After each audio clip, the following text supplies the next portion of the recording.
नमस्कार. प्रथम जिल्हा परिषद पूर्ण प्राथमिक शाळा आदर्श शाळा जोडवली यांच्या अमृत महोत्सवी वर्षानिमित्त समारंभानिमित्त आपणा सर्वांना मी शुभेच्छा देतो. माझं नाव माधव गंगाई लक्ष्मण कांबळे. मी या प्राथमिक शाळेत 1980च्या दशकामध्ये शिकलो. तेव्हा प्रचंड गरिबी होती, प्रचंड दारिद्र्य होतं.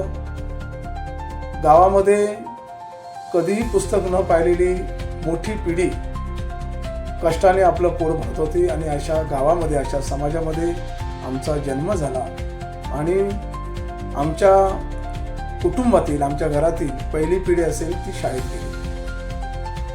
मंडळी, आज शाळेला 75 वर्ष पूर्ण झाली. भारत देश स्वतंत्र झाला, संविधान लागू झालं आणि 1950ला गावोगावी शाळा निर्माण झाल्या.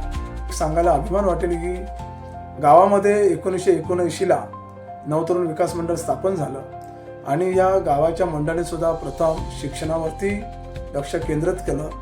मंडळाला 46 वर्ष पूर्ण झाले आणि या मंडळाचा अध्यक्षपदाचा भार आज माझ्यावरती आलेला आहे. माझी सर्व सहकारी नवतरुण विकास मंडळ जोडवली, संलग्न अमृत महोत्सव समिती आणि शालेय शिक्षण समिती, संपूर्ण गावातील सर्व समाज एकत्र मिळून आम्ही अमृत महोत्सव साजरा करतोय आणि या शाळेच्या खूप आठवणी आहेत. आम्हाला जे शिक्षक लाभले ते खरोखर संवेदना जाणणारे शिक्षक होते. अनेक मुलांना एक वेळचं जेवण सुद्धा नशिबी होतं. शिक्षक जे डबा आणायचे त्यातील अर्धा डबा त्या विद्यार्थ्यांना द्यायचे. पुस्तकं सुद्धा नवीन कोरी पुस्तकं आमच्या नशिबात नसायची, पायात चप्पल नसायच्या, फाटलेले कपडे असायचे. परंतु एकाही विद्यार्थ्याने कधी गरिबीचं कारण पुढं केलं नाही.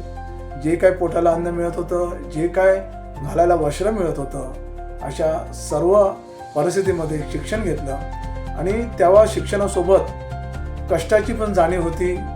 तेव्हा संवेदना जाग्या होत्या आणि एकमेकाला मदत करायची वृत्ती होती. आजची पिढीसुद्धा त्या शाळेतून शिकून आलेली आहे. शाळेच्या बाबतीत सांगायचं तर गव्हर्नमेंटसुद्धा मोठमोठ्या ग्रँड शाळेला देत आहे. अशा परिस्थितीसुद्धा आमचा जो आदर्श जोडवली गाव आहे, मग या गावामध्ये कुणबी आहेत, बौद्ध समाज आहे, आमचा मराठा आहे, ब्राह्मण आहे, गवळी समाज आहे, चर्मकार आहे, अशा विविध समाज आज एकसंघाने समता, बंधुता, न्याय या तत्वप्रणालीवरती चालत असून गाव एकसंघ आहे. आणि हा भव्य दिव्य असा अमृत महोत्सव 2 मे रोजी शाळेच्या पटांगणामध्ये संपन्न होणार आहे. मी सर्वांना विनंती करेन की प्रत्येक कुटुंबाने, प्रत्येक घरातील व्यक्तीने ह्या समारंभासाठी उपस्थित राहायचं आहे. आम्हाला ज्ञात आहे की पोट भरण्यासाठी आपण पुणे, मुंबई, विविध शहरामध्ये आपण वास्तव्यात असाल. मी सर्वांना विनंती करेन की तुम्ही ह्या अमृत महोत्सवासाठी 1 दिवसाची का सुट्टी का होईना घेऊन तुम्ही आपल्या मातृभूमीत, आपल्या गावामध्ये 2 मे रोजी हजर राहायचं आहे अशी विनंती करतो. जय कुणबी, जय महाराष्ट्र, जय संविधान.